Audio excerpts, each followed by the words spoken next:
signal.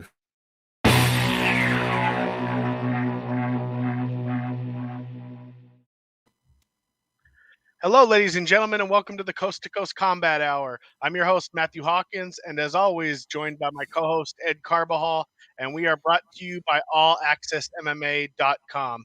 Check out allaccessmma.com for our video podcast and any of your other MMA inquiries.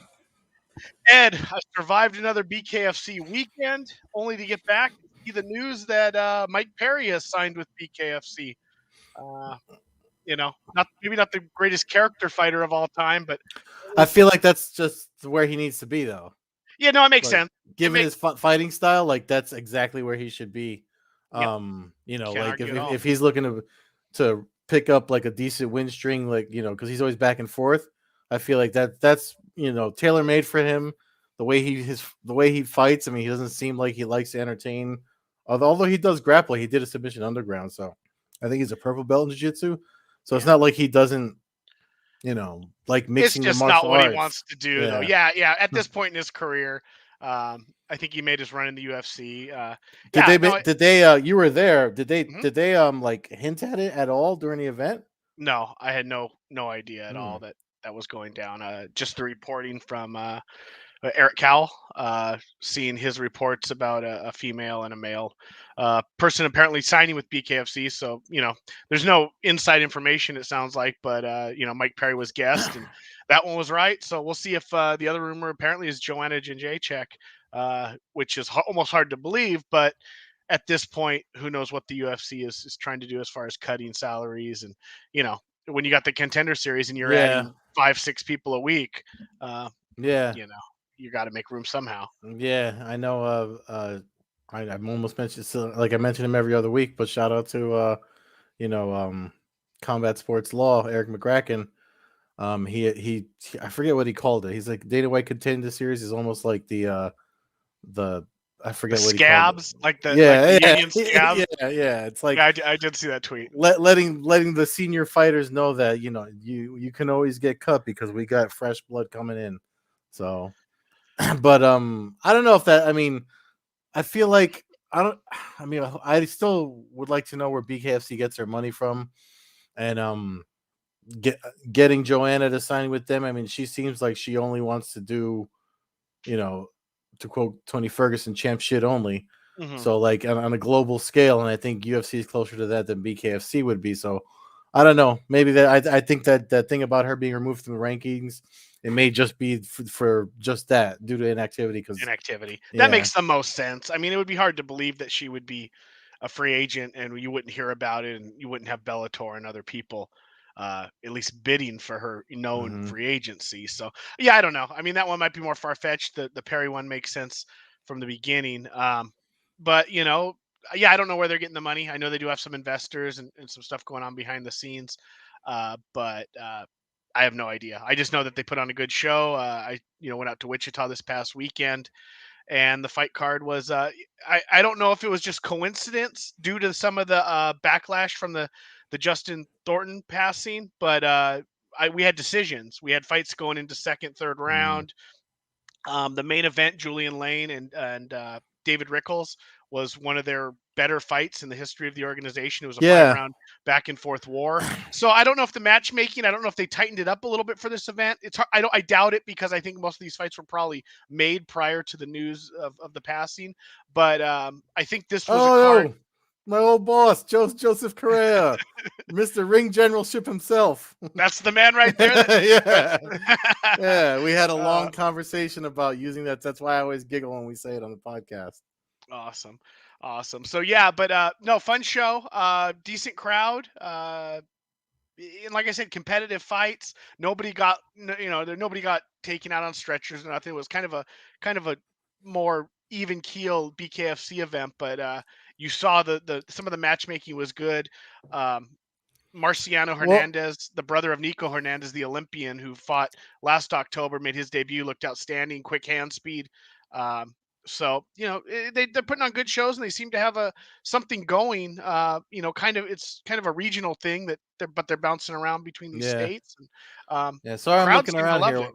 We got a that nor'easter is passing through New Jersey, so it's like blowing on the building I live in. But yeah, no. One thing I wanted to say to you was, it seemed like, I mean, like again, I think because of the bad news that they got, I feel like this event wasn't trending the way we always talk about how everybody knocks BKFC till it happens and then it trends. And it seemed like this event wasn't trending as much, and I feel like it's because they have this dark cloud over them that they kind of have to work past. So we'll see if the signing of Mike Perry, but from what I understand, that fight with the main event was probably one of their better fights. I was actually kind of, I don't understand I know there was some beef. Did you go to the weigh-ins or no? No, I tried, but I got some false information. I had trouble tracking them down. Oh, So okay. no, that I didn't end up making the weigh-ins. But yeah, Yeah, the main fight was good. There was some clinching, but in a good fight that's kind of natural because you got yeah. two guys that are really beating up each other, and it was all the way to the bell. Both guys Mm. putting pressure on each other. So it actually, the crowd loved it. I took some people that had never even seen the sport or even heard of it, and they left that night. Not only fans of BKFC, but fans of Mr. Emelianenko after watching his fight in Yes, Bellator sir. earlier that day. I don't know if you can see the colors. I got the sweater on tonight. Yeah. Got the new puppy in the background, so shamelessly looking for dog love reviews this episode. But yeah, Yeah, you got to bring it closer to camera when we close out the podcast. yeah, I'll subject and grab her. but, Um, yo, listen, I I have a little bit of a gripe with the combat sports community because it seemed like the biggest thing that was going on that week for today's MMA fan was Paulo Costa and Vittori and Costa not making the weight just because he announced it all early, whatever. That seemed to take so much attention that it didn't seem like people realized Fedor was coming back after not fighting for since 2019, and putting on the performance that he put on. And then today, you saw I tweeted it out. Bellator released their rankings.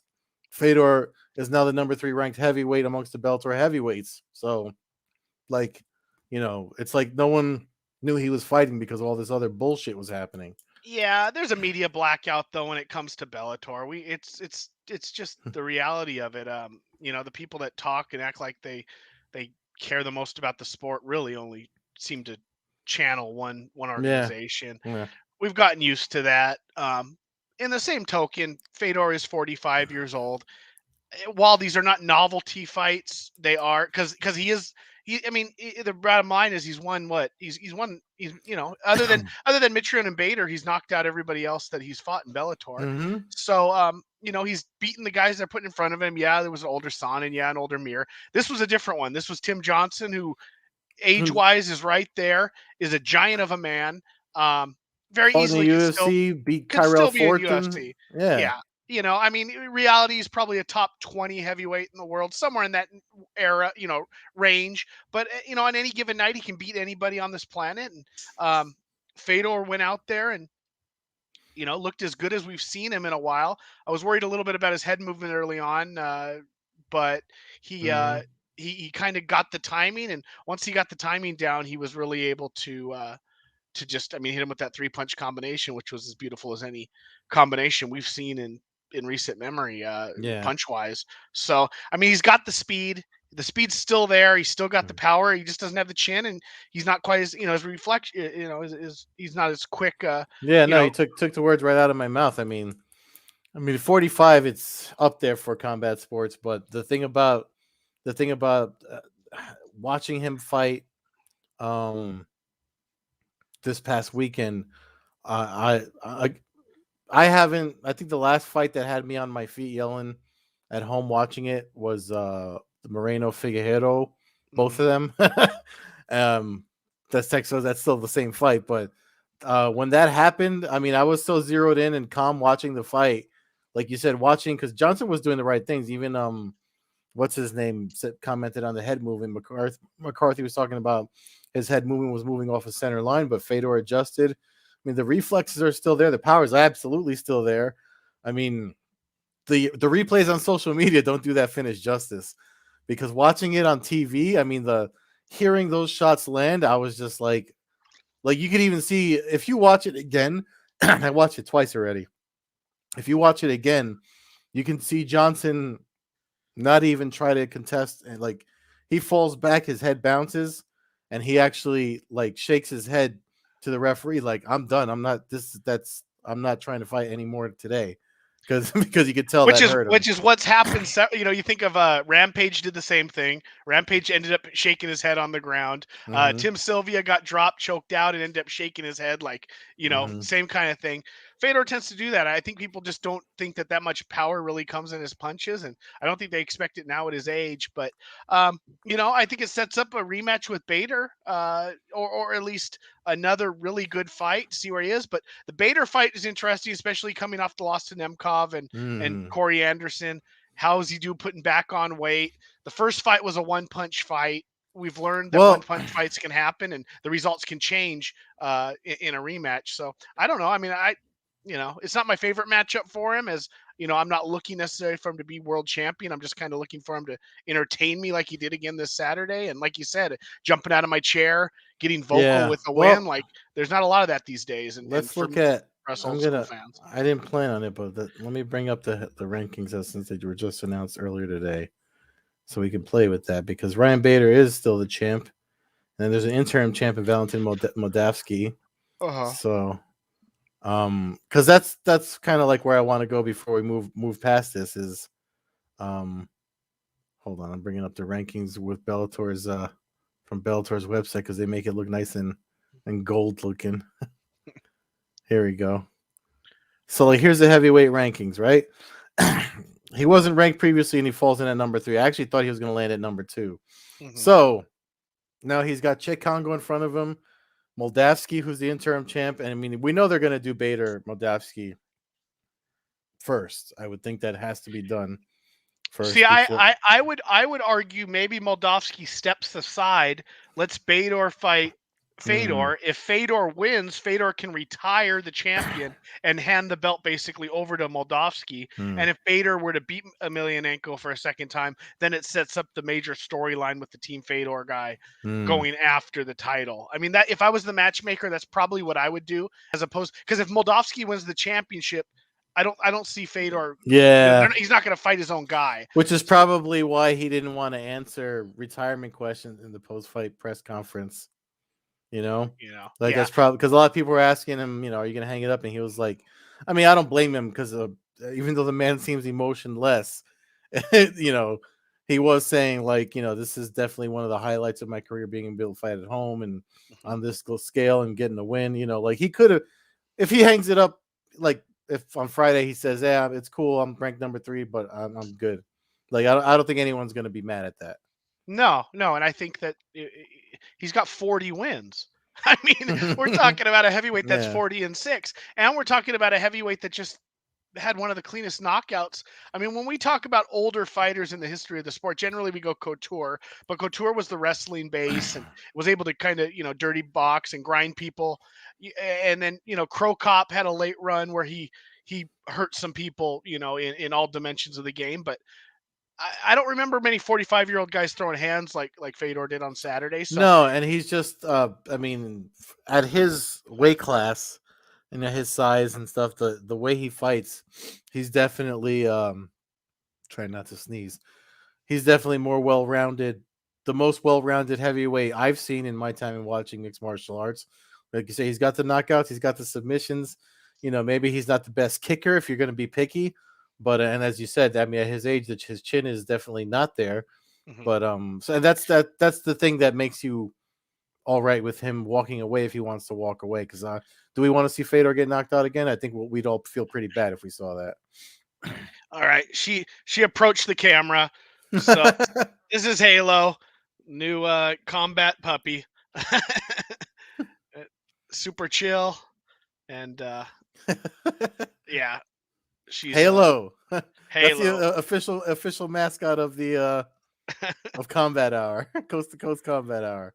Yep. So first camera time, but there's the look.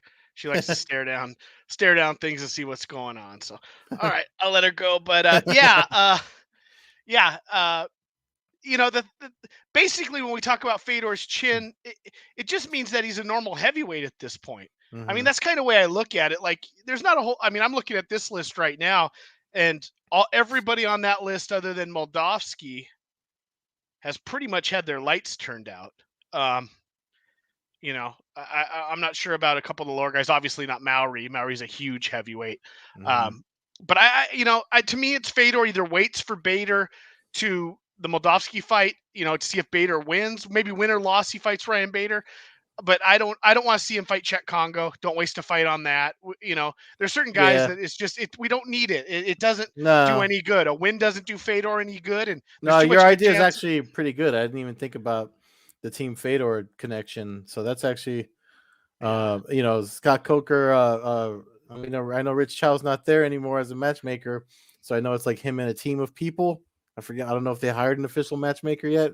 If they did, I'm sure Nolan King knows about it. But yeah, I like that idea. I mean, him and Bader, and then I mean, I don't know about handing off a title, but like you said, if he wins and he hands off the title to a teammate, then it doesn't seem so bad as not Well, fighting. he would just be retiring, and Yeah. then it would just make the interim title Hmm. the actual title. So, Yeah. um, that all works. But overall, I mean, I enjoyed the whole card from top to bottom. Yeah. Um, you know, Usman Nurmagomedov, he picked up his 14th win. He's 14-0 now, and he's asking for uh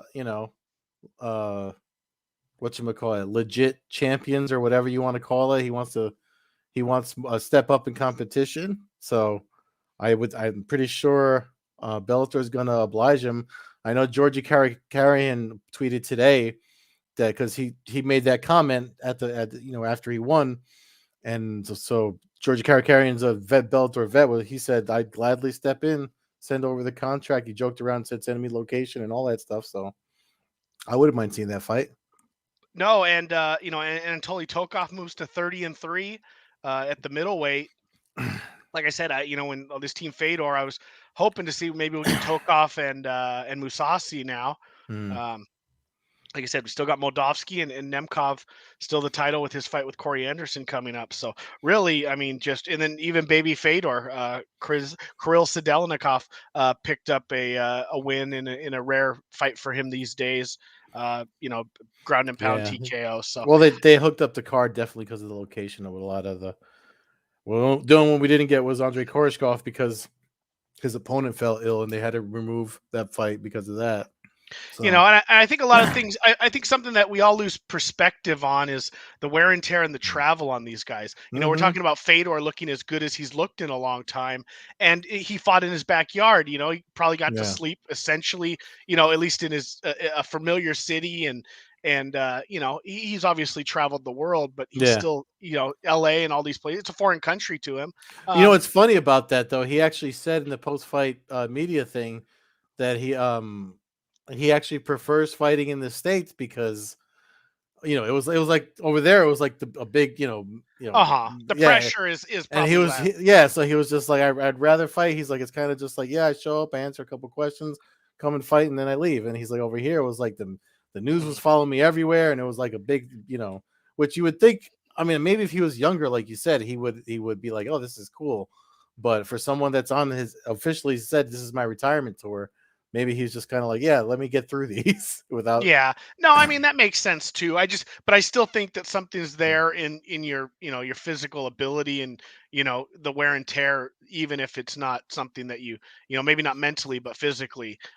It seems like that, there's a reason why Japanese fighters historically seem to have problems coming to the United States and, the travel and vice versa, some could argue that that's look at Chuck Liddell going to Pride and some of Mhm. those guys that were more used to fighting in the States, and then all of a sudden it's random travel. If you've never done it a million times, Yeah, so and even if you do all right at the beginning, I think it can take its toll on you. That's one of the things. Like even Dana White talking about like as much as the last at the Costa Vittoria thing during that post fight press conference, he was like, yeah, this is I love it. This is easy for me to do these events from the Apex, but we got to start getting back on the road. Mhm. Well, I Unfortunately. mean, even Fernando Gonzalez brought that up. He had his little run there in ACA, and Mhm. he was, he enjoyed the That's travel, right. but he Yeah. but he said it got to him. 18 hours of travel and uncertainties about where you're going and language barriers and all that Mhm. stuff. Whereas now, he's comfortable just kind of fighting anywhere he can get a fight in the United States, just to kind of keep it a little bit more,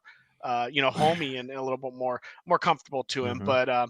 But overall, good night for Bellator. I thought that, obviously Fedor winning is headline news, and you got to see some of the people, like you said, we got to always deal with the MMA fans who, didn't get to watch the guy in his prime, and Yeah. they love speaking out about all this, we've talked about it ad nauseum about, the UFC fan as opposed to the MMA fan, Mhm. but a great win for Fedor, whether that's the last one or he has another one. I mean, it sets up a reason. He's not just getting the gifted fight at this point. If he gets a good fight coming up, it will be one that he earned coming off of this victory. So, good for him. Hopefully, if he has one more fight, hopefully it's somewhere I can get to, because I'd love the opportunity to watch him compete one more time and perhaps get another win in person. But huge win for him. That took kind of care of the weekend. We did have the Costa Vittori fight. I wasn't able to catch the whole card. I did see the main fight. Yeah, no, it's not a bad card, but I mean, I gotta say, I'm. This is probably this coming weekend will be the last weekend of these early fucking cards, and I'm really. I mean, I don't mind an early card because of how late they usually go, but especially this one coming this that we're going to talk about UFC 267. But they're hard to catch. I mean, I had to watch most of Bellator after it happened. I got home just in time. Literally, Minikov's finger just dislocated when I walked Mhm. in, turned on to watch the fights, and then that was the co-main event. Then the main event happened with Fader, so I was super happy I caught that. But then I had to watch everything later. That by the time I caught up with that UFC, because you know how I do EFC ESPN Plus, that's on the back burner for me. But which I'll probably rant about that more in a minute. But yeah, man, it's this weekend. This UFC two. If James Lynch didn't tell me on Sunday, I wouldn't have even known that it was another daytime card. It's going to be another early one for us. So I'll be glad when they come to New York. Yeah, I mean, this one's back in on Fight Island, so I kind of get the early start. It does seem weird when they're doing them in Vegas at the Apex and they're starting Mhm. stuff as early as they are, especially with no late night competition, no Canelo fight or anything No, like but that to the kind thing of is, it's their dodge. broadcast partner. They have to do it then to commit to their holding events on ESPN. They have to have them broadcast on the stupid streaming platform, while ESPN puts everything else ahead of them: football, baseball, and all these other Everything, yeah. stick and ball shits that I don't give a fuck about. No, I gotcha. But hey, the good news about this weekend is it's an old school. We're getting a pay per Mhm. view for, in theory, $5.99 on ESPN Plus, or along with your subscription. So it's not the end of the world, at least for the fight fans that have been loyal. It's nice to see them put the card when they had it. It's obviously a card worthy of some pay per view dollars. It's pretty stacked. Main card from Yeah, start to bring finish. it up now. Um, but yeah, I mean, you start just right off the top. You got the championship fight, Young Blakovic, Glover Teixeira. Teixeira, the longtime veteran of the sport, once had a fight against John Jones for the Oh, they title. have the odds up now. I looked at this on Oh, Sunday. They weren't there. that's cool. Yeah. So, yeah, I mean, if you want to start from the top, or you want to scroll down the bottom and work our way back up for Oh no, we can work out. It's because this is a 6 fight main it looks card. like a six fight main So card, which you know, can run a little long, but I think there's a lot of action on this card, so I don't necessarily see a ton of decisions. We got the light heavyweight battle to kick it off. Megomed Ankalaev versus Volkan Oldesmir. Ankalaev is got one loss in his career. Lost to Paul Craig literally with 1 second left in the fight. mhm. So he's 1 second away from being undefeated. And Oldesmir, the one-time title challenger, Mhm. looking to kind of rebound uh, after a loss to Yuri Prokaska. And but obviously coming off prior to that wins over Rakic and Latifi. Um, it's a good fight. It's a while Ankilev is ranked higher, I think it is a bit of a step up from his Kuntalaba you know fights and but I think that at 15-1, like I said, with his only loss being if had he survived one more second, I'm gonna go with Ankilev to actually pick up a TKO win here, Yeah, late second, early third round. yeah. It's I actually wrote a really when Uzdemir was climbing the ranks and got his title shot. I wrote he was like the fastest climbing fighter of the year piece or whatever it was at Sherdog that year, and I wrote the piece on him. So it's weird when I because it seemed like he got to he got to the big show, quote unquote, the title shot, and then I feel like we haven't had the same guy since, so it's hard for me to pick him. So yeah, I agree with you on that fight. This is the fight I think that a lot of folks are going to be interested in. Yeah, a lot of the hardcore fans have jumped along the Kazmat Chimaev hype train. He fights Jin Lee Lang. Um, you know, Chimaev was, he won a couple fights in a short period of time early on in the COVID Fight Island days, and then he ended up with COVID, and My we name is thought he had Jangalang. Jangalang. Dang, you remember that from Life? That movie Life? That just made me think about that. I'm sorry. Go ahead. um, yeah, and a lot of people all of a sudden started kind of thinking him be the next title challenger. He ends up with COVID. Then we think he's going to be retired, and just we don't really know where he's at. So that's where it kind of this is not an easy fight for him. This if they wanted to give him somebody to kind of No. make Yeah. sure that he had his wind and lungs were all good, and because we all saw the video of him spitting up stuff and just seemed like he was in a horrific time. It's been a good amount of time though, and I just literally while we were doing this, I checked social media and he's playing soccer in the lobby over there on Yaz Island. So Yeah, no, maybe he's good to I'm go. sure he's ready to go, but this is not like I said, this is a tough fight. I almost want to pick the leech, but at the same time, I'd like Chimaev to be that the prospect that we were kind of all hoping for. In that sense, I'm going to go with Chimaev. I think he's to use his wrestling.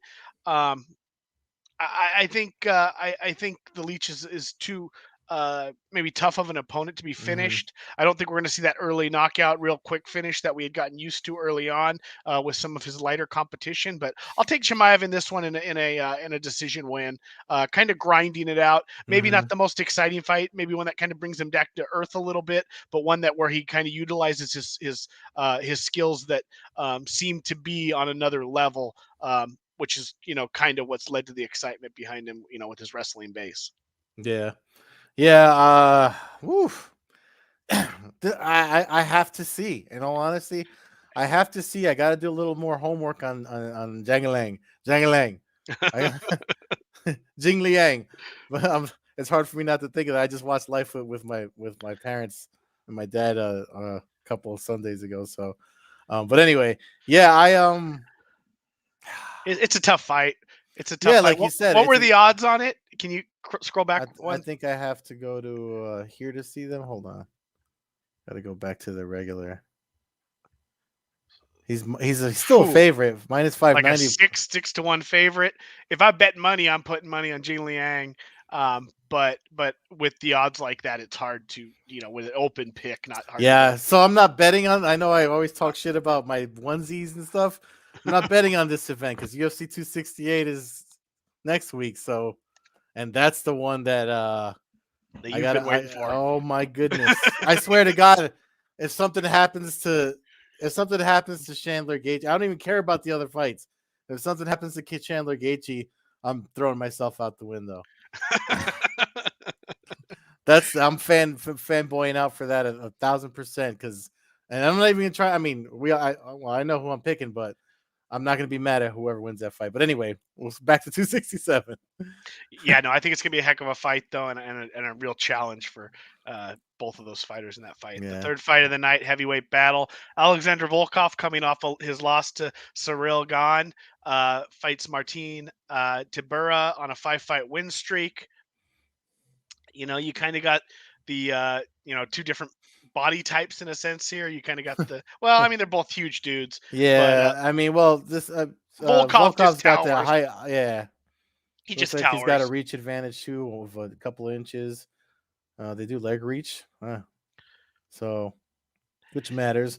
But I mean, listen, it's like you said, it's two big boys, some heavyweights, so somebody's getting knocked out. You know, if Tabura, if you told me 100% Tabura was going to try to do his takedowns and use his ground game, I'd Hmm. probably have to pick him. But it just seems like that doesn't generally happen over the amount of time he's going to need to finish Volkov. I think Volkov's striking and reach will be maybe too much for Tabura, and I think he'll I do eventually too. land some kind of kick to the body or just kind of a long jab that kind of just throws him off and I finishes gotta him from there. is Volkov. I gotta look at his. I have to look at his record now. But is Volkov? Is he the one that fought Derek Lewis and was like Yeah, acting? yeah. Yeah, Well, Jesus. he had the fight won until the last 8 seconds or whatever it was, and that So really as long changed the whole history of. as long as he doesn't do that, I'm going with him too. Yeah, but I just like I said, his weakness is the ground is being out wrestled, but I don't know if Tabura has the strength and the ability to do the multiple takedowns that it'll take to grind that one out. So yeah, I'll take Volkov. Probably like similar to the first fight, kind of a late second round, third round, like I said, teep kick, something liver kick, something that just kind of changes the momentum, and then he finishes with the TKO. Is kind of how I see that one unfolding. Hmm. The next fight of the evening, Islam. Dan Hooker returns on a quick turnaround coming off of his last UFC pay-per-view win over Hasparat. Takes on Islam Makhachev, Mm. one of the guys that everybody's dodged, not dodged, but nobody really wants to fight. And at 20-1 with the dominant performances he's put on, you can understand why. Hooker always game, seems to be getting better as he continues to fight.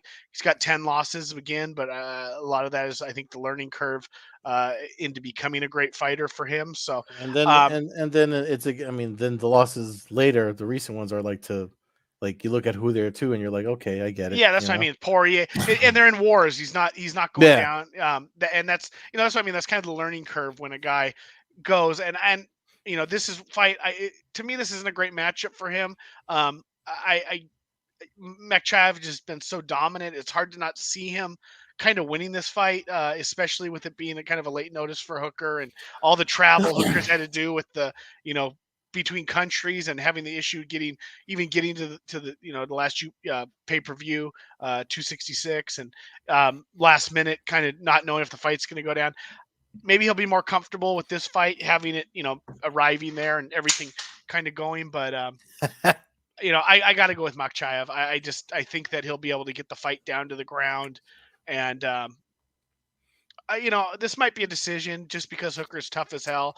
Yeah, But that's actually a good one to check the odds on. I'm gonna look at them now because I would guess 3-1 or so. No, it's easy 6.5-1. See, the odds are almost worse than are actually worse than the Chimaev fight. So yeah, people, I guess, are kind of seeing it the same way. I just but it's Hooker is so game. If he can hurt you early on, yeah. And he's got everything those. can change. He's got knees that are like uppercuts. Hmm. So yeah, Yeah, exactly. I mean that, and that's to me that's the thing that's and he's got reach. It looks like he's got the height and reach advantage. So I wouldn't be surprised if he pulls it off.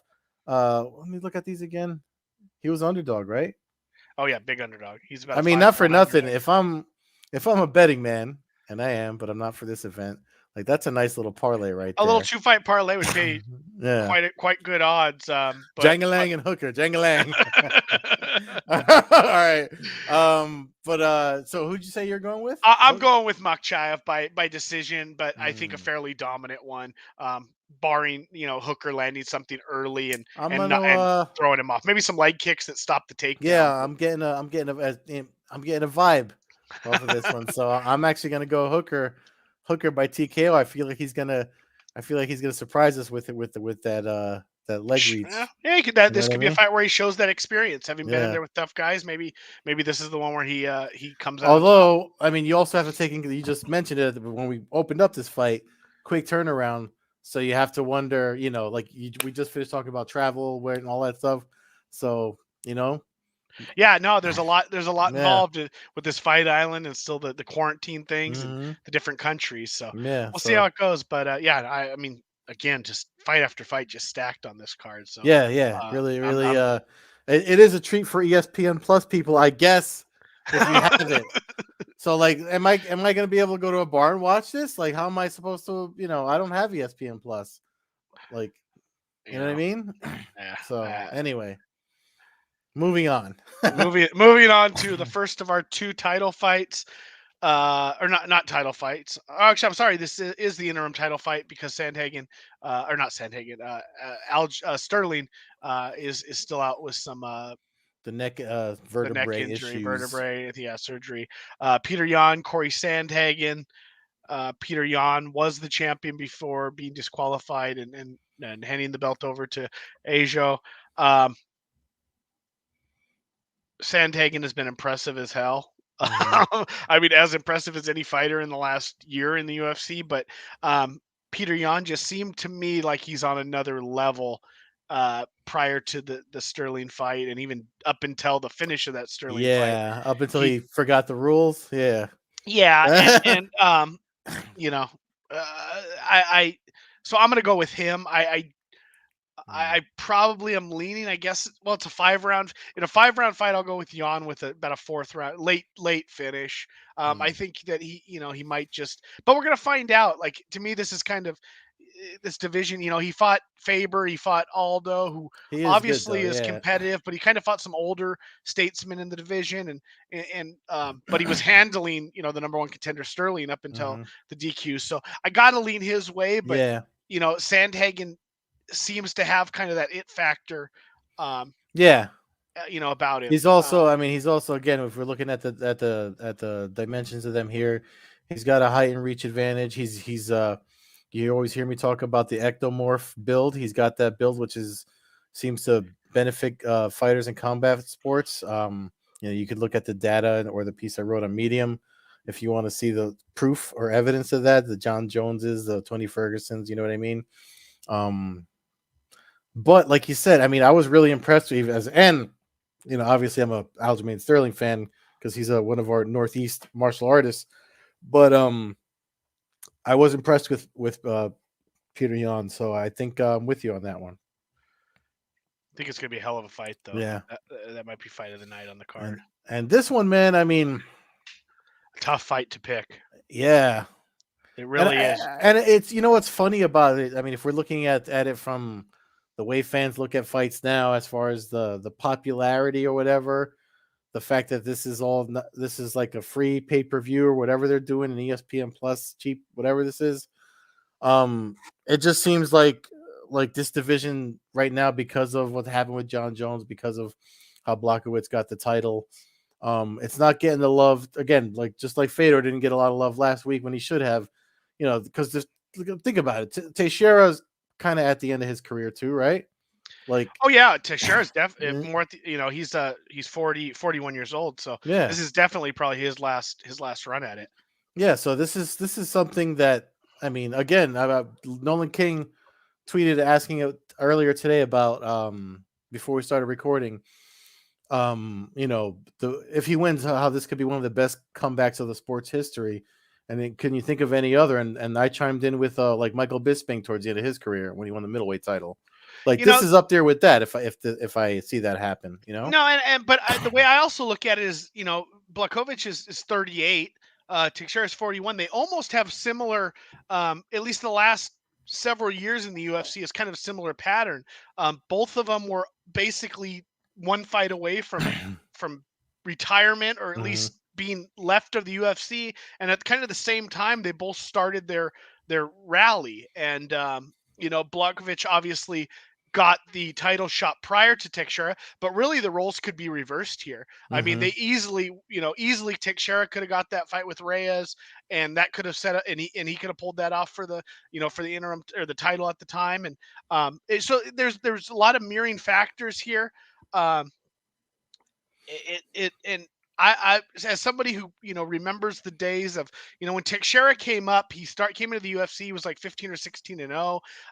There was a lot of talk about him being like a guy who trained under Chuck Liddell but was fighting in Yeah. Brazil, and Yeah. you didn't see a lot about him. I heard about him just because there was a West Coast thing, and so I was able to, along with being a hardcore fan, but and then he jumped in the UFC and he kind of made a splash. And then got it worked up to a title fight with John Jones, and then it kind of you thought, okay, he's like 36, 37, it's over. And then it's just been a slow build up back to a total, rejuvenation of his career. Yeah. The story would be outstanding if he would win.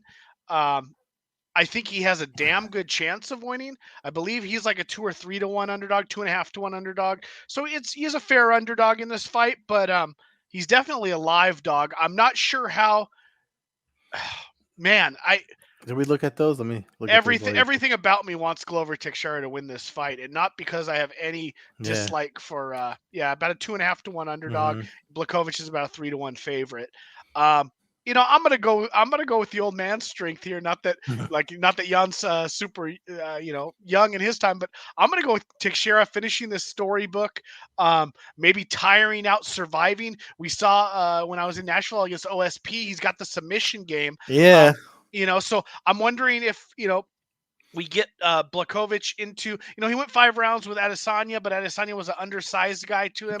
I think here you got two guys who are going to be giants in the cage. And I'm going to go with the veteran experience of Teixeira to figure out a way to take advantage of the last shot of Yeah. his career and pull off I either think a late submission, or I think like a 3 rounds to 2 decision, and maybe even a split decision where he just squeaks it by. But and I can see these guys fighting again down the road while the rest of the division kind of sorts itself out right now, following Jones' exodus from the division. But I'm going to go with Teixeira, and there's a little bit of, like I said, not homerism, but wanting the story to be complete with him winning. But I think it's still a coin flip, despite what the odds say. Yeah, man. You know what? I would like to see that too, as a was one old man watching another old man fight in the UFC. It would make something nice for just for the sport. And I think we need something nice for MMA lately with all the circus shit going on as of late. So yeah. And I mean, you know what, when you're looking at these, like, what did we say? It was Hooker, Jangalang. I maybe even add I don't know. That's probably a little too dangerous, but I It's don't not know. out of the question though to have a big The underdog parlay yeah, yeah, and that's really hit it, yeah. because there Yeah, could it's be there could be 3 or 4 upsets on that main card. yeah. I mean, and that they're obviously running the prelims. I mean, the first, it starts at 10:30 a.m. my time. So like if this was on regular ESPN, this would be the main, like, ESPN, like main, like this is I think one of the things I mentioned this on the vlog thing I do for MMAnews.com.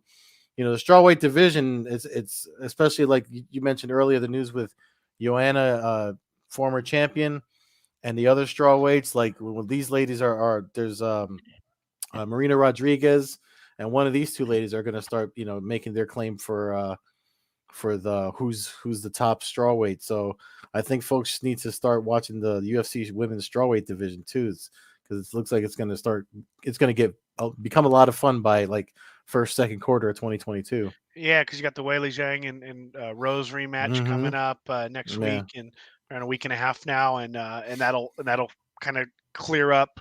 That might lead to a trilogy depending on how that unfolds. Yeah. But yeah, I mean, but like you said, the division seems to be building.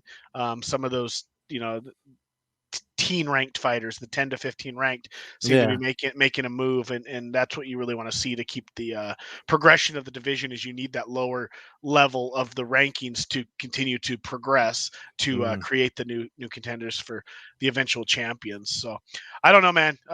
I'm still like I said, riding the wave of Fedor, but if anything was going to kind of be the dessert to that this past weekend, this is a hell of a run by the UFC to give us this card, and whether Yeah. you do Two some. two weekends of big pay-per-views. Yeah. I mean, it's 4 title fights, and And between this week and next week, it's 4 title fights and one fucking fire match with Chandler Gaethje. It's right now. Right now, I think it's a good way to start ramping up the end of the year. And plus, we got tomorrow night PFL finals. We got a couple of millionaires going to walk home with some title belts and some extra money. And I have a feeling PFL will probably move networks. Just call it a hunch. They've never done that yet. No, they have. They're But I taking mean, the Combate global path of yeah. Well, I networks. mean, because they went from NBC Sports to ESPN/ESPN Plus, and I guess that's only been the two. yeah. Seems like I mean, I don't know. You know, we've seen Dan Lambert, and he's brought some talent. I see what you're saying. I wouldn't mind seeing some TNT PFL if that happens, but it'd be interesting to see what their yeah. deal is with one. They haven't had a one event in a while. I don't know if that contract is still in place, if they were happy with the things there, but it seems to have kind of I'll tell you faded. what.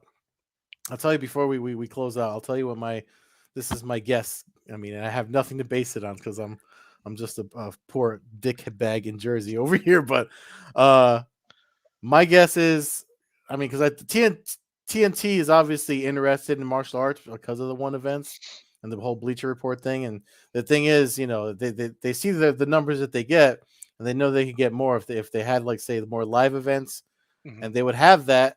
They would have it with the PFL because that's, you know, they're based in the United States. They can do things on their clock versus Singapore time, which is one. Makes all the sense in the world to me. And the seasonal format fits in nicely, so that they don't have to worry about constantly trying to put, you know, like they do with AEW Dynamite.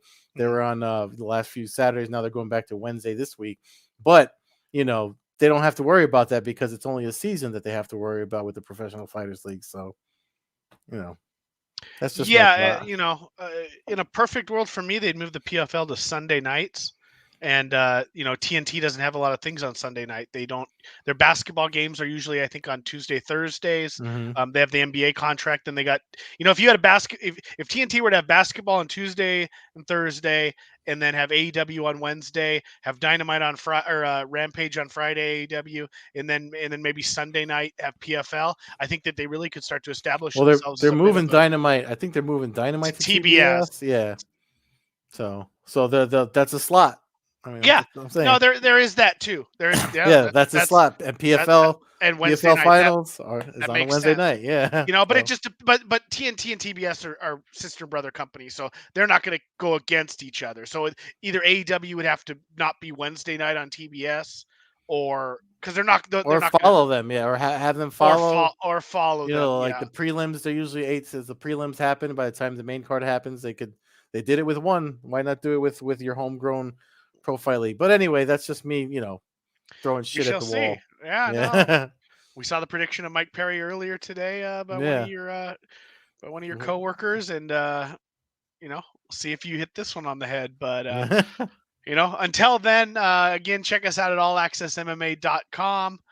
You can follow me, Matthew Hawkins, at MMAHawk21 on Twitter and Instagram. Follow the show at Combat Hour on Twitter, Coast-to-Coast Combat Hour on Instagram. Follow Ed at Carbazol on Twitter, at Carbeerzol on Instagram, and Old Head Carb on Twitch. Till then, Ed, whether you subscribe, I'm sure you'll figure out a way to watch these fights, and then the mega week next week between the mega UFC New York, we got BKFC New York, Beltran Adams heavyweight championship, and we got Canelo also fighting all on the same day. So November 6th is going to be a hell of a week to talk about as well. Jangalang, get your Jangalang parlay in, and if you win, I want credit. There you go. All right. Thanks for listening, everybody. Good night. Peace.